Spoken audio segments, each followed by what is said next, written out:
Welcome, everybody, to the midweek verdict, where we preview the game between South Africa and Australia, the second test match in Perth. We are joined by Hanyani Shimange there and thereabouts in Perth. Before we get to the rugby, Shimmy, how's the vibe with UFC? What's it, UFC 305, right?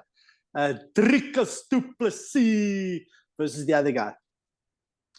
Israel Adesanya. Look, I'm actually at the. I love UFC and boxing, so I'm actually at the function now with some meet and greet. So a lot of South Africans. The guy, you'll know the guy from, is it Radio Raps? He's here. Yeah, Rickus. Yeah. I've got the cap on here, the Drickus cap. The Springboks are here. Sia came in with Drickus. So it's all, it's at the Crown Hotel. It's the guy says it's Vegas, like everything's big. We're on the top floor here overlooking the Swan River. So it's fantastic. Look, I'll tell you a quick story. Etienne Reineke trains with Drickus. So invites me, as I landed on... So Etienne Reineke, former rugby player, just for those that don't know. Played for the Stormers, played for Connacht, played for the Lions. Yeah, 1:30 a.m. I get a call. Saracens is important. You got to mention that. I got a call, listening at 8:30 in the morning. Are you coming to train? So I rock up there. Now, the gym's empty. It's just Drickus, the guy that he spars with, Etienne Reineke, Drickus' brother. So Etienne goes, listen, I've done a bit of grappling, but nothing much. I'm a beginner. Reineke throws me around like a rag doll, trying to show off in front of his mates. He almost chokes me out.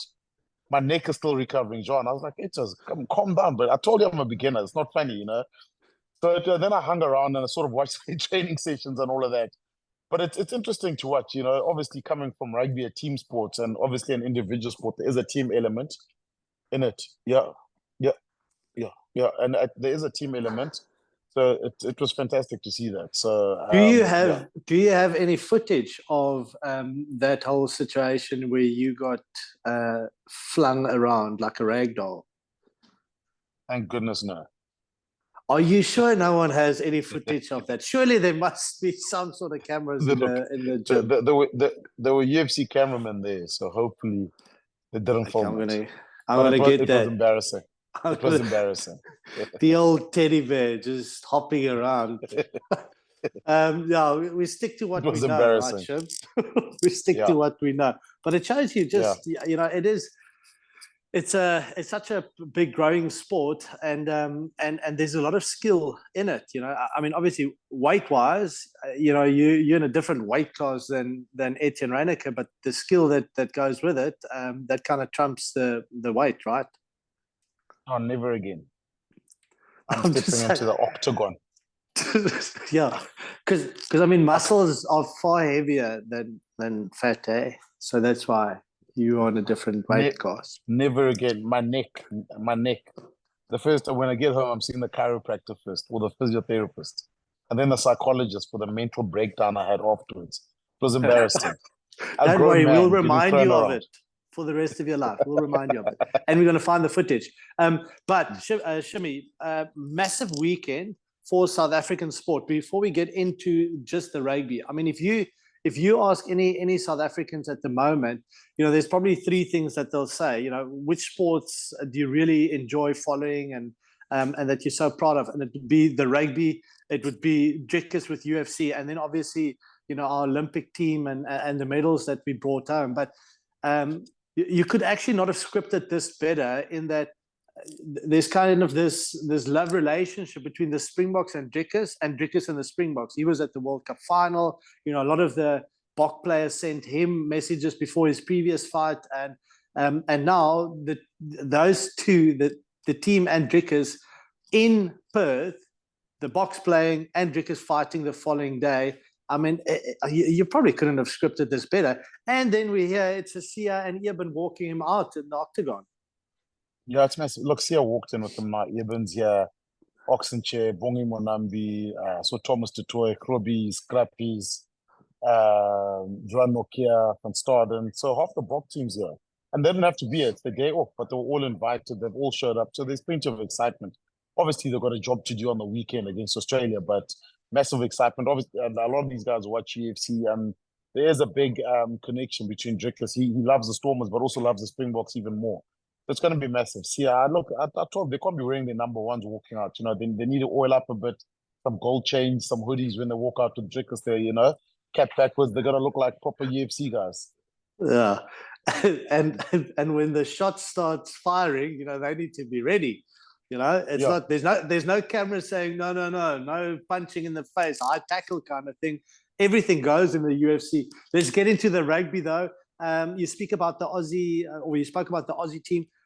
Quite a few changes from an Aussie team point of view as well, and from my point of view, certainly strengthening that squad. Yeah, look, I mean, Angus Bell's the big one in the forwards. He will take pressure off Valentini in terms of ball carry. Blythe came in because of injury cover. So the big thing, John, and I ask this every interview, where's the toughness going to come from the Wallabies? It's raining. When it becomes trench warfare, I mean, the Aussies, they thought they were physical last week. I don't think they were. I thought they showed heart.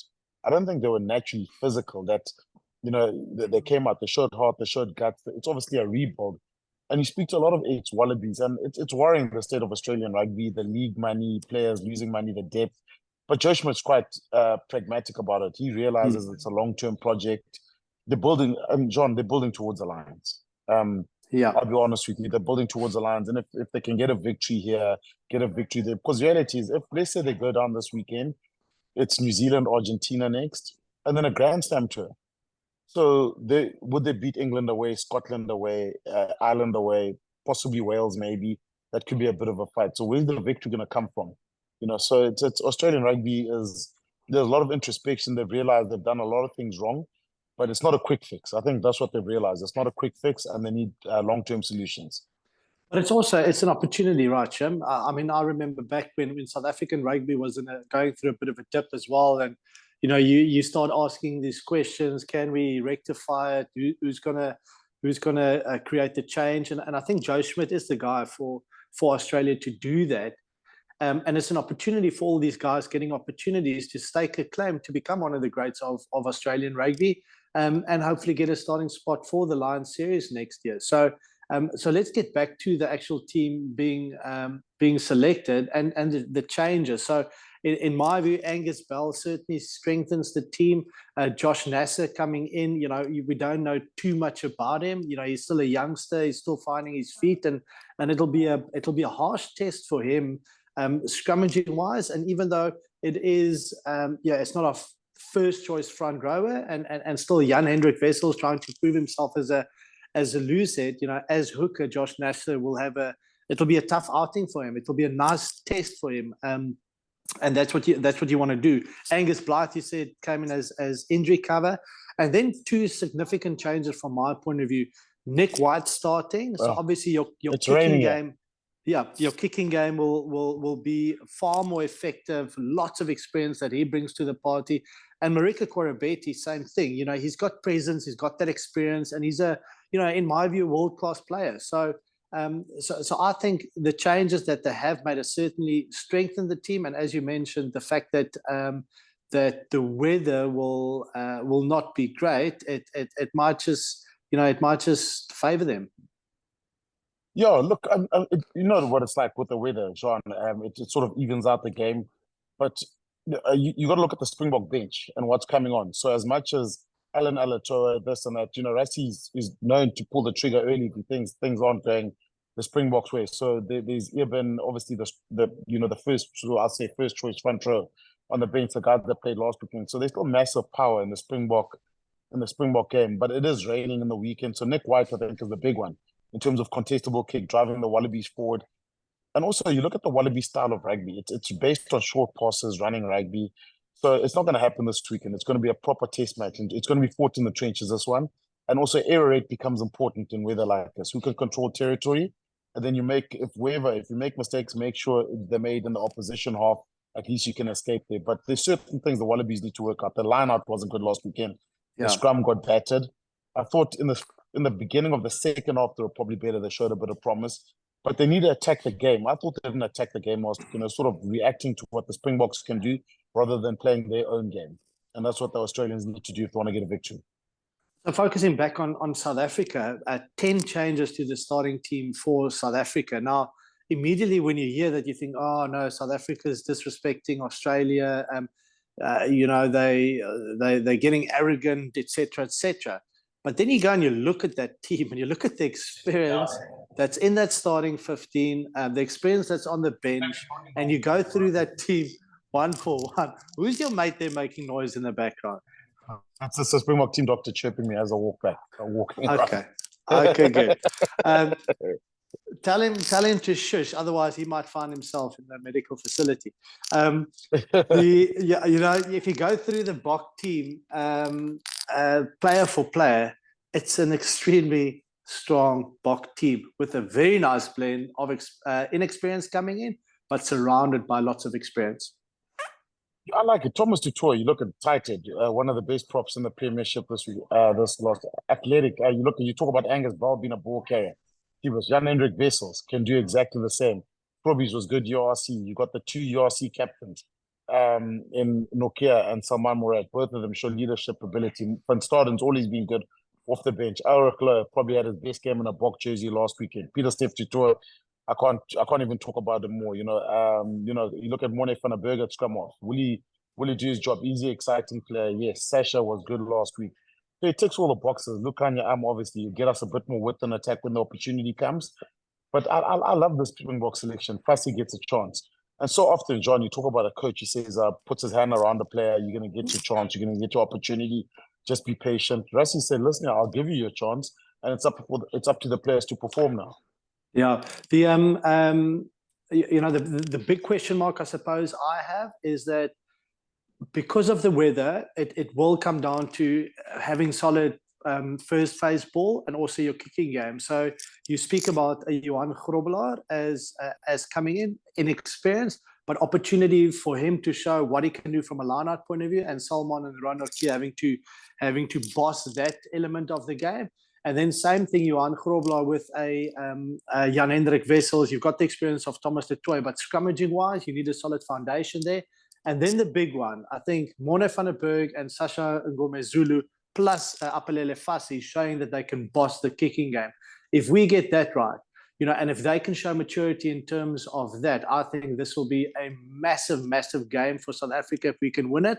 Not in terms of the victory then, but in terms of the progression and the evolution of the team and the depth that we're creating within that environment. Oh, spot on, mate. Spot on. You're right. Look, you're right. And look, Fassi was one of the best fullbacks in Super Rugby. Sasha, we saw last weekend. So for me, it's how quickly they find each other and get the cohesiveness through. That's the key thing. The quicker they can find each other. And, everyone, you've got 2 guys that have captained URC. Lukhanyo Am's captain of the Springboks before. Jesse Kriel is Mr. Consistent, Mr. Reliable. On the bench, last 20, 25, 30 minutes. Malcolm Marx, Oxen Chair, Vincent Koch, Eben Etzebe. It doesn't get better than that. Kwaka Smith, Andre Pollard, Mani Williams. Yeah. So if it is tight, I think the difference between these 2 teams will be the bench. But Aussies will come out fighting. It's an issue of pride for them. They understand the rebuild. They want to get the nation behind them. And it's an important game for the Wallabies because it gets darker from here and it gets harder. Yeah, I suppose, underestimate this Bok team at your own peril. 8 World Cup winners on the bench. And if you look at the starting team as well, you can't underestimate a team starting with A. Cheslin Colby, A. Jesse Kriel, A. Lukhanyo A. Peter Steph du Toit. Just so much experience still within that Springbok squad. So I think it's exciting times. Yes, it is a little bit risky. But again, same as with Australia, great opportunity for these guys to show what they can do. Shimi, I know you want to go and just experience the Dricus du Plessis UFC hype. No, I don't. So I'm going to let you go. Thank you so much for joining us, Shimi, and giving us so much of your time and insight to talk about not just rugby, but the UFC as well. We're looking forward to the game on Saturday and the fight on Sunday. Don, I wish you could talk longer. I miss you so much. I get homesick when I see you. So do I. You want to take this offline? No, I'm joking. Yeah. Okay, Shims, lekker. Enjoy there. And thanks everyone for joining in. If you did join in, hope you've subscribed. And we will see you again on Monday after the game on Saturday for the wrap and the review of the game, South Africa versus Australia. And hopefully a good performance from Dricus Still Knocks du Plessis in the UFC 305. Cheers, everyone.